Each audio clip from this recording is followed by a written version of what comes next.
অলপ লাই লাই নহ'লে কি নিদিলা হয়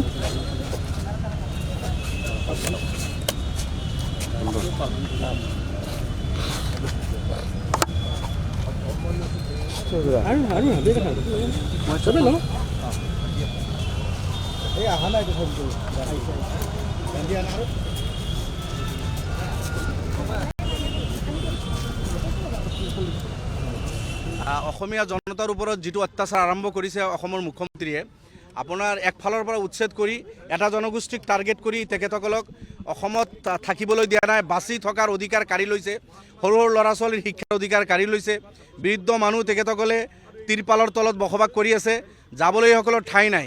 গান্ধীজীৰ দেশ, আমি সেইকাৰণে জাতিৰ পিতা মহাত্মা গান্ধীৰ ষ্টেচুৰ ওচৰত আমি আহি এই মৌন এই কাৰ্যসূচী আমি পালন কৰিছোঁ যে সংবিধান অৱমাননা কৰি সংবিধানক গছকি যিটো অসমীয়া আৰু ভাৰতীয় নাগৰিক সেইসকলক যেনেকৈ অমানৱিক উচ্ছেদ কৰিছে, এই উচ্ছেদৰ আমি প্ৰতিবাদ কৰিছোঁ।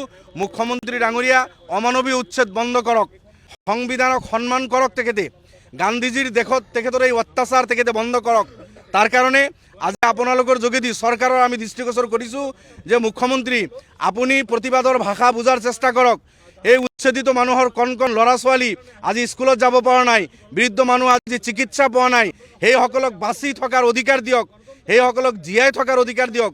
গণতন্ত্ৰ হত্যা কৰা নচলিব। গান্ধীজীৰ দেশত আপোনাৰ এই অত্যাচাৰৰ কোনো ঠাই নাই। গান্ধীজীৰ দেশত আপোনাৰ এই জুলুম অত্যাচাৰ বন্ধ হ'বই লাগিব। সংবিধানৰ শপত খাই সংবিধানক অৱমাননা কৰা আপোনাৰ এই কাৰ্য কোনোপধ্যেই গ্ৰহণযোগ্য নহয়, তাক কোনোপধ্যেই মানি ল'ব নোৱাৰি। তাৰ কাৰণে আজি আমি বিধানসভাৰ সন্মুখত, গান্ধীজী ষ্টেচুৰ সন্মুখত আমি প্ৰতিবাদ কৰিছোঁ যে মুখ্যমন্ত্ৰীয়ে এইসকল উচ্ছেদিত মানুহক সংস্থাপনৰ ব্যৱস্থা কৰক, ক্ষতিপূৰণ দিয়ক, আৰু দ্বিতীয়বাৰ যাতে কোনো ধৰণৰ অসমীয়া আৰু ভাৰতীয় নাগৰিক ভূমিহীন মানুহ যিখিনি চৰকাৰী মাটিত আছে উচ্ছেদৰ কোনো কাম নকৰে।